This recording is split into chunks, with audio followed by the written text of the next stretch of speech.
PDIP gimana tanggapannya? Partai yang PDIP dianggap memang memberikan catatan di Komisi 3 karena persoalan FPI itu, bahwa Kapolri yang ini akan bekerja sama atau mendukung, atau bahkan waktu dia Kapolda Metro datang ke markas FPI kan. Dia bekas Kapolda Metro. Oke. Nggak, maksudnya maksudnya PDIP nggak kasih catatan atau komplain mengenai kenapa udah gonjangan ini dua udah dimatengin, salah satu dari dua ini loh tiba-tiba nggak lain. Nah, katanya nggak ada aturan mainnya kok. Oh, nggak ada aturan Nggak mainnya? ada. Itu kan cuma etok-etok kan, pura-pura. Oh, aturan main secara Nggak ada. Diajukan ke DPR hanya satu calon. Jadi presiden mengajukan ke DPR satu calon Kapolri. Oh, proses yang itu yang gonjang-ganjing itu semua itu bisa-bisanya.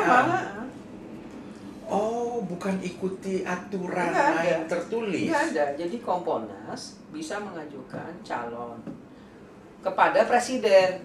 Itu bunyinya. Itu. Nah, yang diajukan ini yang disetujui presiden bukan yang diajukan Kompolnas. Tapi juga tidak ada yang mengatakan aturan bahwa presiden harus menyetujui calon Kompolnas kan gitu. Diangkat oleh presiden dengan persetujuan, lalu diangkat lalu oleh presiden, disetujui oleh DPR. Tapi tapi hak prerogatif presiden. Jadi memang tapi DPR bisa bilang tidak, berarti dong dalam hal ini. Ya, sebetulnya bisa, tapi kenyataannya ya tidak. Tapi jadi sebelum fit and proper test itu udah lobby uang udah jalan terus. Oh, jadi ujung-ujungnya UUD. Jangan pernah lupa ada satu elemen yang tanpa itu chemistry seluruh ini tidak jalan. Jadi ada beberapa wartawan sudah mengatakan bahwa uangnya sudah beredar. Jadi siapapun, jauh sebelumnya ini ya. Jadi siapapun yang diajukan presiden ke DPR itu akan mulus. Pokoknya dijamin mulus gitu kan? Nah, kalau soal PDIP, Megawati kalau nggak salah itu hari Senin ya, apa hari Selasa ya, fit and proper test itu. Hari Jumat Megawati udah datang ke fraksi, ke DPR. Datang ke fraksi, kemudian pokoknya yang namanya I belakangnya kita dukung pemerintah. Gubernur BI, Panglima TNI, Kapolri.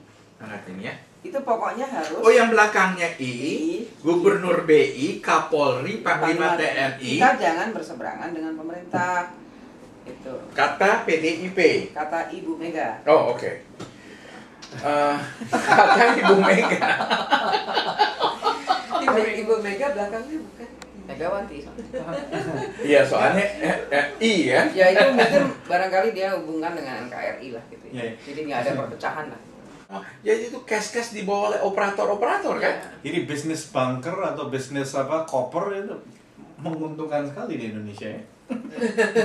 Nah, ini sama juga kan dengan urusannya Kapolri ini. Jadi duitnya nggak akan ada yang tahu. Ini nggak kelihatan. Jadi nggak ada account yang bolong kan mestinya kan? Nggak ada bank transfer dan udah nggak. Dulu zamannya bank transfer masih ini ya. Sekarang dulu pernah ditanya bagaimana media. Oh ya itu sekarang gimana media? Kontrol media. Itu yang salah satu pilar demokrasi. Saya kira susah ya, karena media mainstream yang televisi itu banyak dikuasai oleh para aktor politik juga. Selain para aktor ekonomi, mereka juga aktor politik. Contohnya ya Trans TV, Antv, Metro, TV yang baru lagi. Berapa media nih sekarang? Berapa TV di Indonesia TV sekarang? TV One ya. TV One yang punya Bakri, terus Global, Jak TV, Goodness, it's a lot. Jak TV, Global, yang punya TW punya 2. Oh, TW punya 2. Saya lupa yang mana. Jak TV ya. Yes, TW Tommy Winata. Iya. Ngomong-ngomong. Jadi media mainstream punya aktor politik dan aktor ekonomi. Jadi punya kepentingan tersendiri. Punya kepentingan lah, Jadi ikut bermain sebetulnya. Nah. Tapi yang agak netral masih apa? Masih Tempo misalnya. Media yang punya Ini media tradisi, TV ya? Ya, yang punya Media ya. Media cetak. Mungkin media ini cukup media cetak mungkin yang masih ya. Media cetak, dan ada idealisme di wartawan media cetak gitu ya. Tradisi Tempo misalnya dalam menulis membuat liputan kan sangat agak berbeda dengan media lain, investigatif gitu ya, reporting. Gitu. Jadi mungkin kualitas medianya harus ditingkatkan, kualitas media TV-nya. Jadi tidak tergantung pada industrinya, owner atau keterkaitan ekonominya, tapi mungkin meningkatkan kualitas konten dari para wartawannya, para pekerjanya gitu. Itu penting gitu.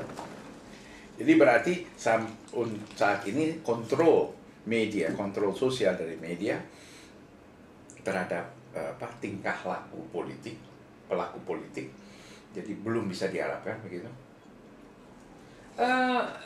Justru sekarang banyak yang paham bahwa media perlu diatur. Jadi isu itu diatur, bukan isu media meliput ini, tapi isu itu dilempar, itu yang disikat, diambil oleh media, dimakan oleh media.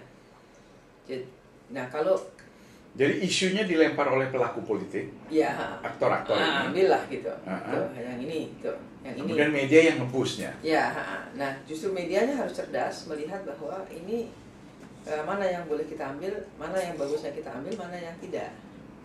Gitu. Mana yang ini menarik, isu mana yang diangkat dan isu mana yang nggak perlu dibesar-besarkan. Gitu. Bisa kasih contoh misalnya sebetulnya yang media sebetulnya nggak boleh terpancing tapi kepancing ngebus ya, satu isu. Ya itu kasus Peter Pan lah gitu, nggak perlu besar-besar kan.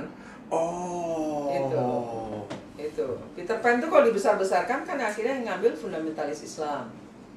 Tuh kan, betul kan gitu. Jadi media sendiri harus cerdas membaca situasi gitu.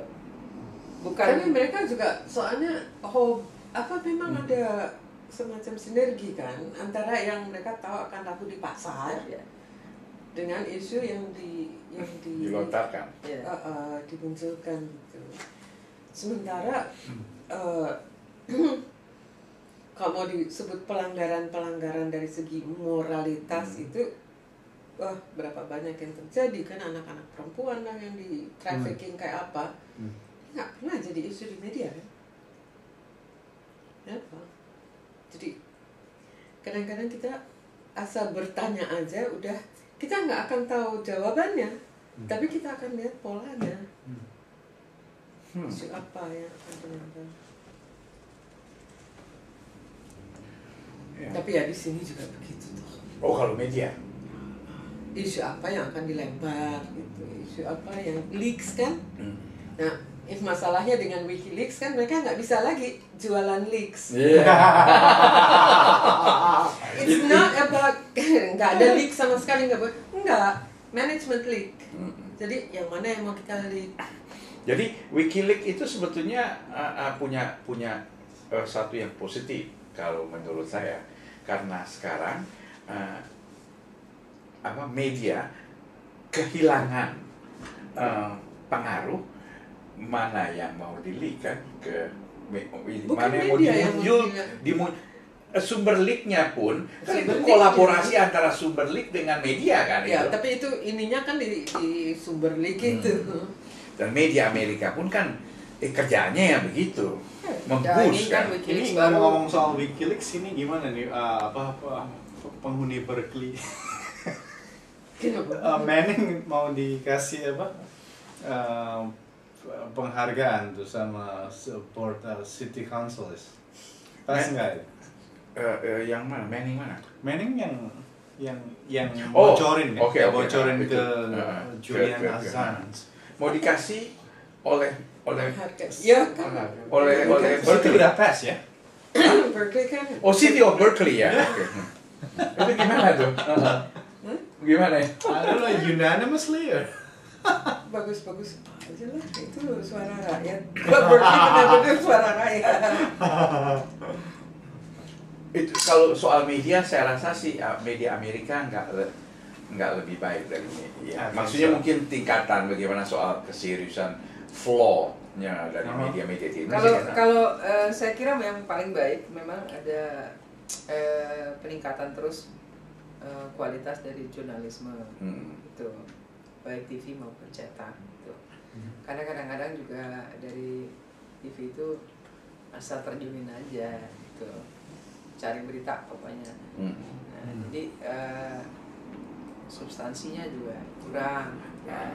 Soal Terus substansi. soal investigasinya juga payah. Gitu. Nggak deep ya. Ya, jadi mungkin itu juga penting. Tapi juga yang perlu juga jurnalisme di bukan hanya nasional, tapi juga daerah. Itu juga penting. Dan sampai saat ini daerah juga masih jauh ketinggalan dibandingkan media besar. Iya, media besar. Tapi ada juga loh yang menarik di Papua misalnya ya, mereka juga ada kan TV lokalnya dengan kalau mereka sebutkan mob jokesnya yang khas Papua itu, dia ada acara-acara khusus ya, itu menarik untuk dilihat. Nah kalau di yang pusat sebetulnya yang saya khawatir itu kok semakin mengikuti pola Fox News, ya kan? Di Indonesia, Aduh, polanya kayak Fox News semua. Oh, Pakai dramatisasi, pakai udah deh. itu media TV di Indonesia begitu sekarang. Polanya seperti itu. Itu Kebanyakan. hampir semua TV begitu atau? Ya, hampir semua gitu. Jadi Banyak lah kayak gitu. Wah, itu ngeri sekali Jadi kalau begitu. interviewnya juga nyecer yang gimana itu. Jadi, and then misleading kan akhirnya. Ya. Ya akhirnya misleading jadinya. Dan rakyat Amerika yang udah agak terdidik dalam soal memilah-milah media aja masih bisa ditipu. Apalagi di Apalagi di Indonesia dong. Ya rakyat Amerika juga yang mana? Ini kok yang ngomong orang California, apalagi Northern California, sama Theo lagi. Ya udahlah. Itu. Ya maksudnya kita tapi paling nggak ada balance-nya. Apa? Why you use that balance thing? Artinya gini, balance artinya balance-nya yang di luar itu. It's not about balance, it's about the truth. Ya, maksudnya Ini yang saya kadang-kadang bukan balance ini. bukan Yang maksudnya bener yang mana? bukan balance. Saya rasa itu bukan balance. Ya. mereka. Iya. Bukan balance. Sebetulnya artinya ada That's the false. opposite between telling the truth Okay. and telling lie. And bengkokin itu. Iya. Soalnya NPR, saya kasih contoh NPR kan. NPR itu public radio kan. Ya. Jadi nggak komersial. Dan yang saya sebut balance tuh bahwa satu sisi ada Fox TV, Fox News yang kerjaannya ngebohongin sama nipu-nipu, tapi ada NPR yang lurus aja, dia nggak mau backup, dia terusin aja begitu ya kan. Yang balance, saya sebut balance itu adalah MSNBC. Dia ngebalance between this lie and then this That is the lie. other lie.